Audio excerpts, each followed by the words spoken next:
Zutomba wo tomba ni zuso zule tomba ni. We are really dealing with the top level of this path of reasoning. So maybe first half an hour or so, I would like to offer like a crash course on the Four Tenet system. Of course, some of you who started this journey might already studied a little bit with other Gelug teachers. This is one of those topics when I was in Japan, just started popular 70s. Tenet system is about four classical Buddhist philosophical schools. I thought maybe it's a good timing to go over a little bit. Of course, details and nuanced kind of debate we cannot go over. But at least we need to keep in our consciousness awareness so that how Madhyamaka plus Angika, which we are dealing with, based on or coming like a stepping stone to come to this peak, Ramachandra. So without knowing that, as if we are just jumping into the top of the roof. You are talking about what you call the certainty. Yeah, in order to get the certainty, we really need to have at least the idea, what's the point of this, and the four schools and the framework primarily used by the Tibetan scholars to present the graduate understanding of reality and the path of liberation. This structural model elaborated by masters like Tuken Chokinima, and a few great lineage masters in our tradition. All right, so then I created the slideshow, but also I wanted to say a few words before I even jump into these four schools. As you know, the historical background, Buddha was born 2,500 or almost 2,600 years ago and had an enlightenment life. But Buddha never presented, okay, this is my philosophical point, and then for school, and nothing like that. This is a kind of organic graduate development after Buddha's parinirvana. So just to let you know, this is not about a sect or even school in a way. This is a kind of organic development among Buddha's disciples after Buddha passed away. This guy, Ananda, he is a very good memories. Then he said, I heard, always sutra start with like that, right? Based on the oral teachings. And they then started to write down what Buddha taught in so and so places with those gathering of certain disciples and so and so. Then our disciple get together, then like a counselate, like started out, okay, Buddha taught this and that. Then started to develop this Indian classical, you can say the philosophical approach and understanding in Tibetan tradition. This is used as a pedagogical tools. The framework is didactic, not sectarian. Each view loosens the grasping a bit further based on the Buddha's awakening. Like four schools, like first two schools are considered to be the earlier, you can say Hinayana. Now we don't use that pejorative term, Hinayana, Theravada. That's also not accurate. What's the foundational Buddhism school? Or Shiravakayana, that's what the Tibetan also use, Shiravaka and Pratyeka Buddha. Those are the early kind of aiming at becoming an arhat, liberating from samsara. Then, of course, Mahayana path, those later ones to Mahayana path. But even Mahayana path came out of the earlier one. I will go over. For example, Cittamatra in the mind-only school came out of the first two. So it's not like a clear, okay, I'm going to present this philosophy or nothing like that. In the Western philosophy, they kind of have a name. This is very important, studying the four school and a Sanskrit term. And this is just a literal translation of the Sanskrit word, great Abhidharma. Abhi is the supplementary to Dharma doctrine school. You might have heard about Abhidharma. And then Sautantrika, sutra is a sutra scripture, right? Then the Sautantrika came from sutra, then scripture-based school, then Cittamatra, Yogacara, or mind-only school, the Madhyamaka middle way school. As I said, this is the progressive ladder Tibetans use to deepen the view of reality and selflessness.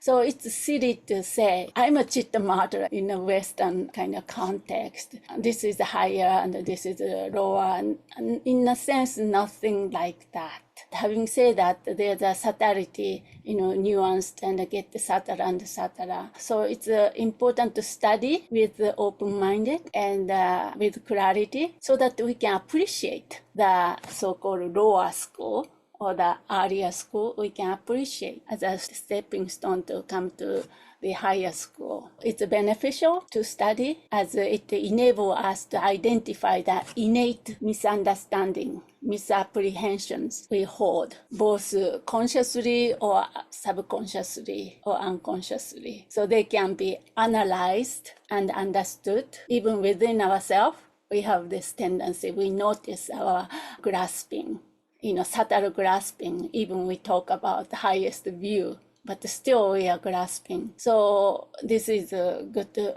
opportunity to study. In terms of approach, this path is achieved by the first studying the tenet, which we are about to do, but embarrassingly very rough way, and study the tenets, then reflecting on their meaning until clear understanding is attained, then finally meditating on these insight through focusing analytical practice. So first, without studying, we cannot meditate, we cannot reflect on it. So we're going to do in our own level, not too detailed, but it's good to see the progression and progressive ladder of this development of, you can say, the epistemological, ontological progressions, understanding.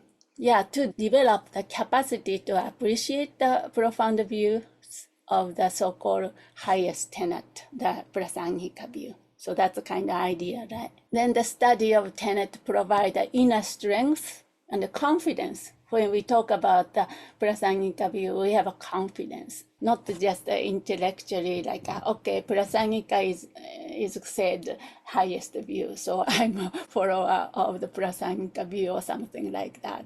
Never say such things in a superficial level. And so we have a confidence and also the conviction into this lineage that allows us to discern between correct view and incorrect perspective, enabling us to penetrate the nature of realities. Nowadays in the West, so many philosophical ideas, and even people make up their own philosophical system or the mixed up, bringing this philosophical idea and bring here and maybe a little bit spice up with Western philosophy, Kant or whatever. So it's very important to just study as it is. Then in the future, if you want to explore more, wishing to further explore Buddhist philosophy, you can do that. And of course, Gelug tradition, we have a Geshe program there about this. They study the 5 great canonical texts and so forth. So we are not really applying for the Geshe studies, but it's good because we are following this lineage. All right, so now this is what I wanted to do. How we view, if we have a 4 school, right? So the vertical or the horizontally, then we're going to cut the pie this way. One is a view of reality, how each system or each school view the reality in terms of selflessness. And maybe you already read about 2 kinds of selflessness or 2 kinds of emptiness, and person or other than persons. That's called the phenomena, otherwise stuff, in terms of focusing on emptiness and in terms of status of external world, how they perceive the external world. Then final soteriological goal, And so the things, the kind of perspective, you can say, excess of comparisons. All right, so now first one. So this is called Vaibhashika. Maybe should have a little bit of context here, right? I started talking about after Buddha's parinirvana, monks, mainly got together, and then early so-called Abhidharma developed. Abhidharma traditions of the Theravada or Sarvasti Badin, so that's kind of technical term for this school, especially strong in the Kashmir areas. So that originated this Vaibhashika school, you can say. Systematized during the first few centuries, BC to CE, around that time. Abhidharma text, in terms of text, still remained. Abhidharma Mahavibhasa Shastra or something like that. So a few texts belong to Vaibhashika school. Famous figures, Vismitra, Dharmatrata, Goshaka. Then in terms of core contributions, they developed analysis of Dharma. That's the Abhidharma, right? So as the ultimate building blocks of reality. So those of you who study the Abhidharma, they display these arrays of the reality, like consciousness and mind. Then in terms of assertion, it's the past, present, and future phenomena all exist. That's what we call the sarvasti badin, right? Sarva means all. Asti, so exist. Badin means a presenter, proponent. So that's called everything exists. So that's basically, I'm simplifying this explaining. This is the, you can say, school of Sarvasti Badin, Abhidharma tradition. Everything exists tradition. You can say. Ultimate reality, so only partless atoms and discern only partless atoms are ultimate realities and discrete moment of consciousness. This is the Buddha's teaching, right? Following Buddha's teaching, Buddha taught the impermanence, moment to moment changing. That's called impermanence. Changing means impermanent. So the particle atoms and discrete moment of consciousness are ultimate reality. Then in terms of perception, direct perception perceive external objects as they truly are. Now you can see quite different than why Madhyamaka or the later Tenet really talk about those things. Because Vaibhashika really accepted or the perceived, proclaims direct perception, perceived external objects as they truly are. In terms of selflessness, accept no permanent or autonomous self, but believes in the real existence of the person as a collection of aggregate. Still, this aim is attaining arhat, right? What was the goal? How Buddhists become arhat? Attaining the selflessness of person, right? Later on, Tsongkhapa said, actually, chapter 2, I don't know whether you guys discuss or not, selflessness of person and the selflessness. I mean, replacing with the emptiness, but selflessness of no other than persons. They use that term, but here in this context, they said, okay, Arhat attained the selflessness of this person. So person as a collection of aggregate. So later on started, even that aggregate is empty, selflessness. In this case, selflessness means emptiness. Yeah, but here in this school said accept no autonomous self, like a independent self, but believes in the real existence of the person as a collection of our aggregate.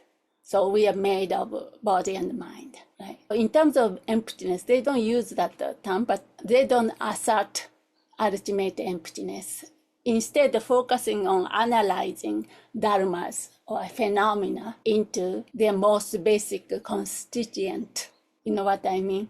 So then grasping at self, ignorance is thinking that the aggregate are the self. So that the Vaibhashika school, in terms of just overall, simplified version is a key distinction here. Vaibhashika school, earliest one among four. This first ladder or the first floor is believes in the real external existence of physical object and the mental events they exist. So that basically Vaibhashika school developed earlier great Abhidharma school system, exposition school. You can translate that to Abhidharma.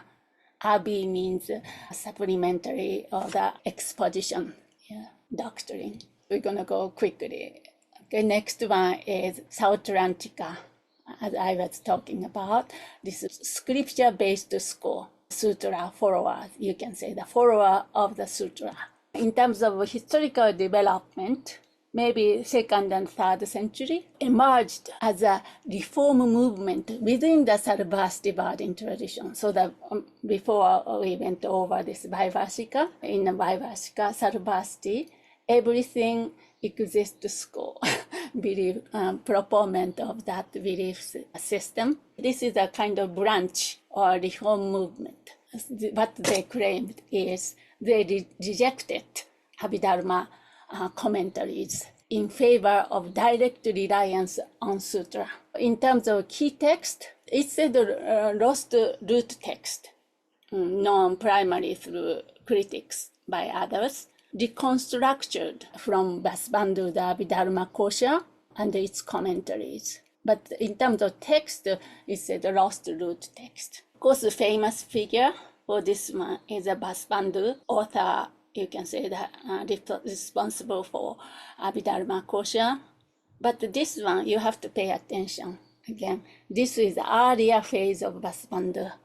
Vasubandhu will come later, next one, Cittamatra. Like even in the West, like Wittgenstein, the earlier phase of Wittgenstein and the later phase of Wittgenstein. You know, those philosophers also evolve, right? So like that, Vasubandhu, the earlier phase of Vasubandhu here belonged to Sautantrika, claimed Sautantrika.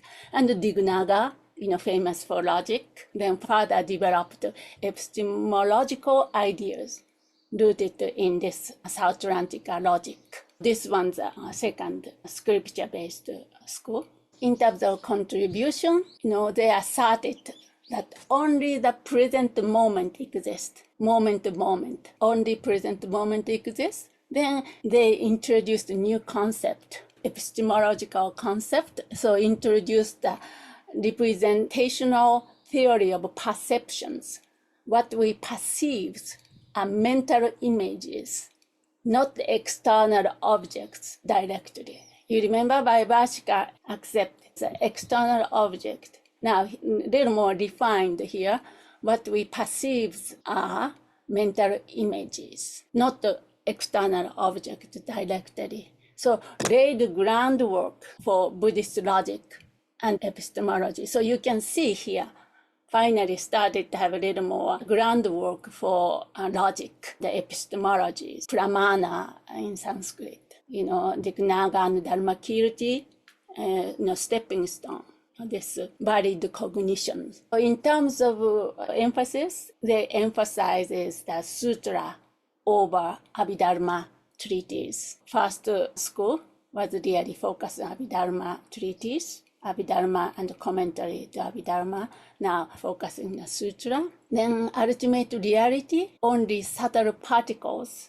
and mental moments are real, but they are not directly perceivable. So we perceive mental representations called appearance, nanva. Direct perceptions perceives mental images, not the external objects themselves, as I said. Then in terms of selflessness, they agree with Vaibhashika. So no independent self, but explain the karma and the perceptions with more subtle cognitive theories. You can see a little river and satara, and also involvement of the mental self-agency in a sense like pramana, valid cognition. So in terms of emptiness, they reject the intrinsic self in person, but not in phenomena. That's separated out from Mahayana, the later one. But Tsongkhapa criticized, in a sense, like If you realize the selflessness in person, then that's implied to the selflessness of a phenomena. If you burn the house or the furnitures and something inside there also burned together or something like that. Okay, anyway, this is rejecting intrinsic self in persons, but not in phenomena. These are not subtle enough. So that's kind of key point to keep in mind, big difference. Then grasping at self, grasping at the permanent I is the root of suffering. In terms of key distinctions we went over, they introduced the idea of indirect realism. So we don't perceive things directly, but through mental representations. That's the Sautantrika view. Embarrassingly simplistic way. So clearer cognition, less grasping. They're still not talking about the emptiness of phenomena yet. That first two schools. Yeah, some scholars said, okay, first school, the foundational, the earlier Buddhist school, then the two later, the Mahayana school or something like that, distinctions. So next one you will see Cittamatra came out of the Abhidharma. So next one is the Cittamatra Yogacara mind-only school. How the Cittamatra closely related to Abhidharma. Cittamatra came out of Abhidharma. Abhidharma plus something more, then became a Cittamatra. Very nuanced, all evolved. Abhidharma is very interesting, pretty much like epistemology and metaphysical, but also phenomenology, mind involved. Okay, let's go over the Yogacara quickly, mind-only school. In terms of historical context, now you know the Mahayana movement appeared. That is about 4th and 5th century, part of the Mahayana tradition. Of course, next one is Madhyamaka, Nagarjuna, the 2 centuries.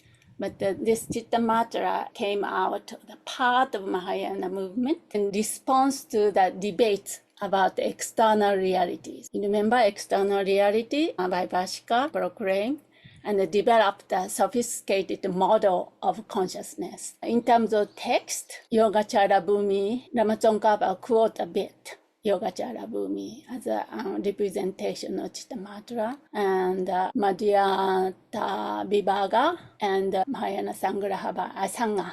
Asanga is the Vasubandhu's brother. Basically, later phase of Vasubandhu belonged to this. He became Cittamatra in terms of classifications, And of course, some other scholars belong to Cittamatra, Dharma, Pala, Stila, Mitra. Then in terms of contributions, you can see this consciousness, Vajrayana. Matra means only. They are claiming all phenomena, everything is manifestations of consciousness, mind. They introduced Arya Vajrayana. This is a storehouse consciousness as the basics of karmic continuity. So that's uniqueness. Abhidharma plus storehouse consciousness and manas. So those two components on the top of Abhidharma system. Abhidharma is you can say the consciousness, then all other phenomena arises. Here, this school emphasizes all that appears is a projection of karmic imprints within storehouse consciousness. Of course, Madhyamaka, we don't accept the storehouse consciousness, but we are right now talking about Cittamatra's way of viewing things. In terms of selflessness, they accept no self of person. Yeah, no self of persons. And the phenomena are empty of dualistic subject-object structure. They're talking about what's empty of duality, dualistic subject-object structure. They're not talking about empty of inherent existence like Madhyamaka next school claim. But the dualistic structure, they claim emptiness means emptiness is a lack of external objective existence. In other words, things exist only as manifestations of consciousness. So then grasping at self, suffering arises. how they claim, how suffering arises based on them. Suffering arises from grasping at dualities, subject and object dualities. Therefore, to realize the emptiness of duality is a pathway to removing suffering. You know that logic? They affirm the real existence of consciousness. We are not talking about emptiness of consciousness yet. Of course, now, if we talk about the branches of mind-only school, there are the other quite number of, but let's put that aside the discussion.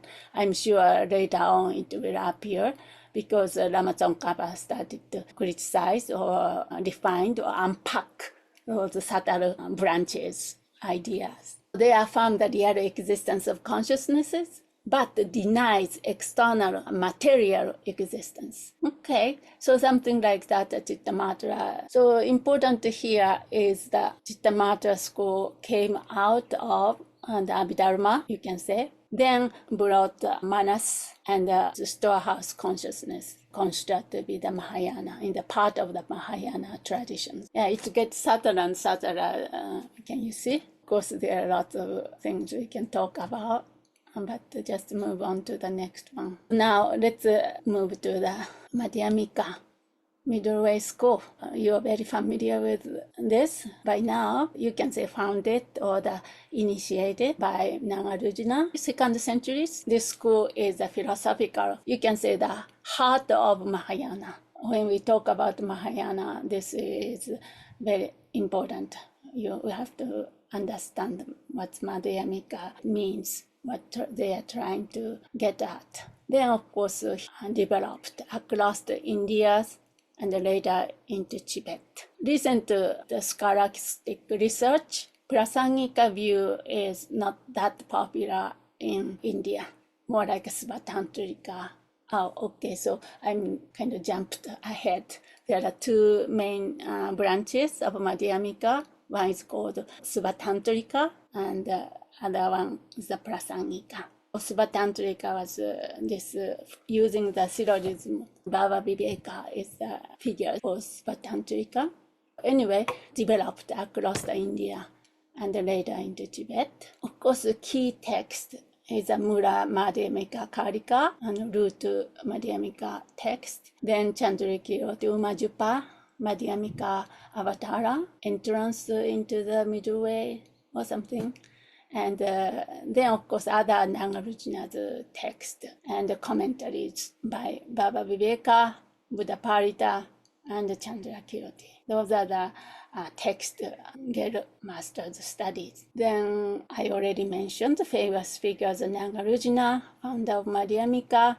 Then his direct disciple, Arya Deva, early disciple of Nagarjuna. Then Baba Viveka, Buddha Parita, Chandrakirti. Those are three of the main or the central figures or commentators of Nagarjuna. So if you read Nagarjuna text, there are lots of space for the comment. You cannot understand Nagarjuna just as it is. Need a commentaries. Then all these commentators or commentaries developed. Then now Lama Tsongkhapa really unpacked all these commentaries, then they take on the views. Also, Shantideva, famous guy, Shantideva, wisdom chapters, they are really talking about explaining the view, emphasizing the integration of Madhyamika and bodhicitta or the bodhisattva ethics. In terms of Shantideva, that's important contribution. He really integrated the Madhyamika and the bodhisattva ethics. And the Lama Tsongkhapa follows that approach, Tibetan approach. All the Tibetans also follows in this tradition. Then Lama Tsongkhapa in Tibet synthesized and refined Prasangika Madhyamika view. That's kind of historical background. Then what is the core contribution of Madhyamika? Let's put aside this differentiation of the Sautantrika and Prasangika, or a Madhyamika. Sautantrika is a Madhyamika. So accept core view, core philosophy of Madhyamika. So what is it? You already started to have a smell of this Madhyamika. Radical rejection rejection of intrinsic existence, svabhava, or sometimes translated. There are lots of ways to translate and different ways to express this intrinsic existence, this assumption we are living with, this fantasy. But this is the one, intrinsic, inherent existence, or essential, core, substantial, independent entity, rejecting. It's not only person, in all phenomena. So that's differentiate from the previous one, right? All phenomena, including consciousness and everything, no inherent existence, svabhava, period, even Sautantrika.